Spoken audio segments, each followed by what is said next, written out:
जब विषम परिस्थिति आ जाए, ऐसा लग रहा है कि आपने पशुपति व्रत कर लिया, सोमवार की अष्टमी का प्रयोग कर लिया, मैंने शंकर जी की आराधना कर ली, तो भी विषम परिस्थिति चल रही है, अभी तक कोई सुधार आने को तैयार नहीं है, तब शंकर जी के मंदिर में जब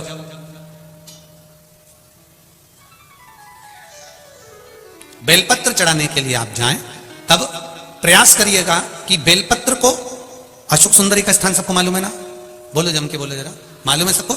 अशोक सुंदरी वाली जगह पर बेलपत्री को, डंडी वाली जो जगह है जहां से पानी बहकर जाता है, उधर रखना। उसी बेलपत्री को वापस उठाना है।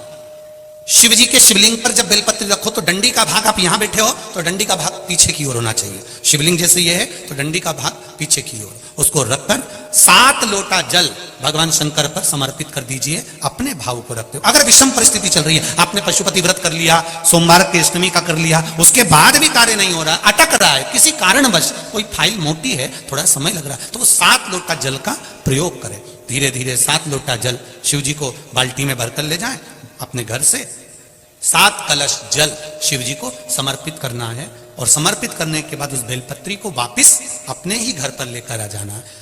11 दिन 21 दिन उसको रखो, फिर उसका विसर्जन वापिस किसी नदी, सरोवर, तालाब या वृक्ष के नीचे कर दीजिए। बाबा हाथ पकड़कर बाहर निकाल ही देगा। परिस्थिति अगर बहुत विचित्र, विषमता, बहुत विषम परिस्थिति में उस जगह पर इसका प्रयोग कर सकते। शंकर भगवान को रिझाना, बेलपत्र का प्रयोग भगवान शिव को रिझाने का जो आनंद है, शिव को जो मनाने का आनंद है, वो एक स्वरूप ही अलग है, उसका एक स्वरूप आनंद है। शंभु शरणे पड़ी मांगू घड़ी रे घड़ी, दुख काटो दया करी ने दर्शन। शिव की आराधना का फल प्राप्त करें, भक्ति प्रबल होनी चाहिए। चंद्रदेव की काया ठीक हो गई, आज दक्ष प्रजापति की सभा लगी है, शिव जी जाकर बैठ गए, उठ नहीं पाए, नमन नहीं कर पाए, प्रणाम नहीं कर पाए, देख नहीं पाए।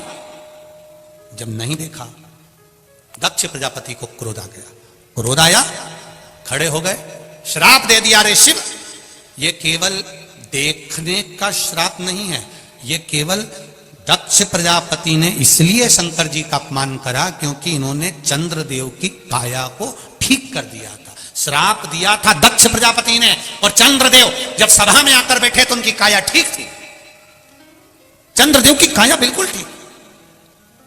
दक्ष प्रजापति ने पूछा, चंद्रदेव की काया ठीक कैसे हो गई? मैंने श्राप दिया था तो ये तो ठीक नहीं होना था, फिर ये ठीक कैसे हो गया? तब देवऋषि नारद ने कहा, दक्ष प्रजापति, तुमने श्राप दिया है, पर संवारने वाला वो भोलेनाथ सामने बैठा हुआ है।